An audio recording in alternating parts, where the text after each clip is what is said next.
जंगल में शेर सिंह कुछ दिनों से बहुत बीमार था। उसे वैद्य ने सख्त मना किया था कि वो कुछ दिन तक गुफा से बाहर न निकले। अरे यार, क्या मुसीबत है। जब से बीमार हुआ हूँ इसी गुफा में जिंदगी कट रही है। न जाने जंगल का क्या होगा। इसी जंगल में भुलक्कड़ गधा भी रहता था। उसे बातों को भूल जाने की बड़ी गलत आदत थी।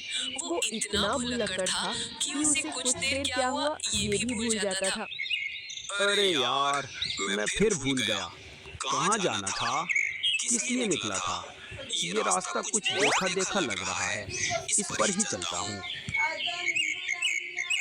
तभी उसे शेर की गुफा नजर आई। अच्छा, मैं अपने घर के लिए निकला था। चलो, बहुत देर से चला जा रहा हूँ। अच्छा हुआ मेरा घर आ गया। ये बोलकर गधा गुफा के अंदर चला गया। उसने देखा कि शेर बड़े आराम से सो रहा है। ओ तेरी, फिर से दूसरे के घर आ गया। क्या करूं इस भुलक्कड़ की बीमारी की? किसी दिन मरवाएगी। बेचारा कितना आराम से सो रहा है। तभी उसे एक सुनहरा ताज नजर आया। अरे वाह, ये क्या है? लगता है कोई पहनने की चीज है। देखो, इसकी इज्जत भी नहीं कर रहा है। चलो, मैं ही इसे पहनकर घूमता हूँ। ये बोलकर गधा ताज पहन लेता है और बड़ी शान से जंगल में घूमने लगता है। उसे देखकर सारे जानवर दंग रह जाते हैं। अरे राम जी, ये क्या देख रहा हूँ मैं। ये गधा तो महाराज का ताज पहनकर ऐसे घूम रहा है जैसे कोई शादी ब्याह में बाराती हो। कहीं शेर सिंह ने इसे राजा तो नहीं बना दिया। फिर तो जंगल की शामत ही आ गई समझो। ये नहीं हो सकता। एक भुलक्कड़ गधा राजा, ये असंभव है। हम महाराज से बात करेंगे। हमें ये गधा मंजूर नहीं है। घूमते घूमते गधा लोमड़ी के पास पहुंच गई। लोमड़ी गधे को देखकर दंग रह गई। अरे ओए गधे, ये ताज किधर मिला तुझे? तुझे पता भी है तूने किसका ताज पहना है? ताज? कैसा ताज? किसने पहना है? मुझे भी बताओ। अरे भुलक्कड़, ये ताज जो तू पहना है कहाँ से मिला तुझे? अच्छा, ये ताज। ये तो अरे यार, फिर भूल गया। कहाँ मिला था ये ताज? लोमड़ी के मन में एक विचार आया। ये गधा भुलक्कड़ है, क्यों ना इसका फायदा उठाया जाए। इसने ताज पहना है। जानवरों को मूर्ख बनाने का ये अच्छा तरीका है। इन जानवरों से जम के काम करवाऊंगी। गधे महाराज की जय हो। गधे महाराज की जय हो। आप हमारे महाराज हैं। आपको ये भी याद नहीं आप कितने भुलक्कड़ हैं महाराज। अच्छा, मैं महाराज हूँ तो तुम कौन हो? तुम मुझे भुलक्कड़ क्यों बोल रही हो?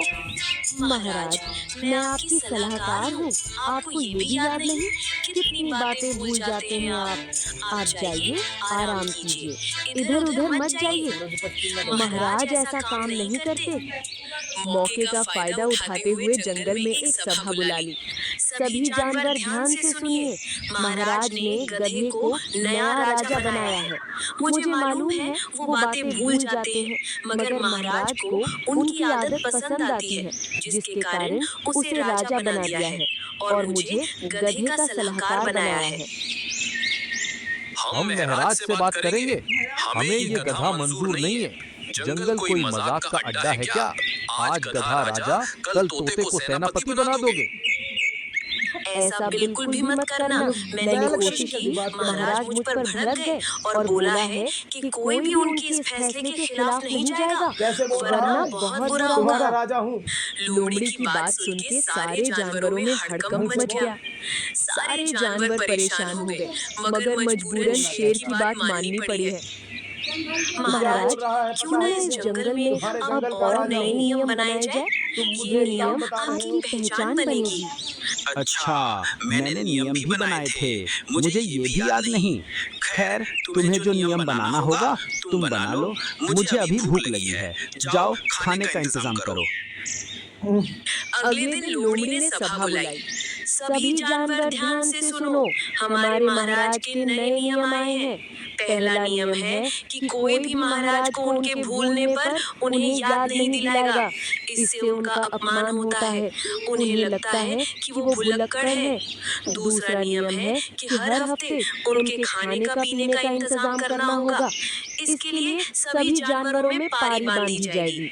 तीसरा नियम है कि मेरी बात को सभी जानवरों को मानना अनिवार्य होगा, जो भी मेरी बात को नहीं मानेगा वो दोषी होगा।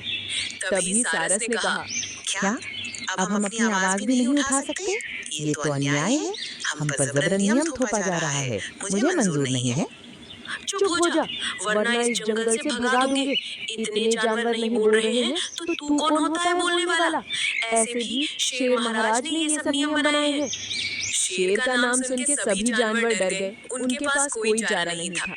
धीरे धीरे लोमड़ी गधे को मोहरा बनाकर जंगल पर राज करने लगी। किसी से दुगनी भोजन मंगवाती तो किसी से जबरन काम करवाती। हाथी, शाम तक ये लकड़ी मेरे घर तक पहुंच जाना चाहिए, वरना अच्छा नहीं होगा। हाय राम, इस गधे और उसकी चमची लोमड़ी ने तो कमर ही तोड़ दी हमारी। अब कुछ करना ही पड़ेगा दोस्तों, वरना हम हाथियों को भी गधों की तरह नाचने के लिए कह दिया जाएगा। इन सब के पीछे लोमड़ी का हाथ है।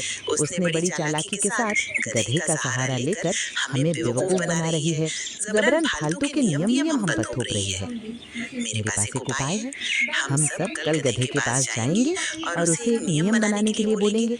अगर कोई जंगल में चोरी करता है तो उसे तुरंत जंगल से बाहर निकाल दिया जाएगा। अगले दिन हम अफवाह फैलाएंगे कि लोमड़ी ने हमारे घर में चोरी